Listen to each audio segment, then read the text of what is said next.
Emosyonal si Angelica Yulo nang humarap sa media at iparating ang mensahe sa anak na si two-time Olympic gold medalist Carlos Yulo. Patawad, anak. Nagsalita si Ginang Yulo isang araw matapos maglabas din ng saloobin si Kaloy tungkol sa kanilang di pagkakaunawaan ng ina. Ako ay isang ina na saktan dahil ang mabait na anak na pinalaki ko ng maayos at mabuting tao ay hindi na nakikinig sa mga paggabay ng magulang. Humingi ng tawad si Ginang Yulo sa masasakit na salitang nabitawan kay Carlos, pati ang pagpuna niya sa nobya nitong si Chloe. Hindi na pwedeng bawiin ang nasabi.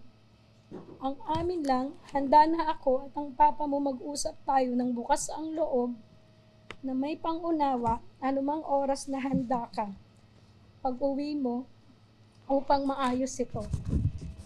Bukas daw ang ina na pag-usapan ng personal ang mga bagay nang walang galit kung nanaisin ang bumalik ni Carlos.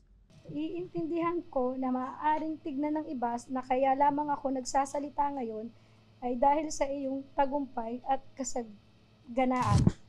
Ako ay nagsasalita para ilagay na sa katahimikan ng issue. Hindi man humantong sa pagkabuo ng pamilya naway maipanatili natin ang respeto sa isa't isa at sa dignidad ng pamilya. Kung hindi man tayo magkaayos, sana sa pagdating ng panahon, maunawaan ang aking panig, intensyon at hindi ang ingay. Kaloy, congratulations sa iyong tagumpay. Mahal na mahal ka namin lahat.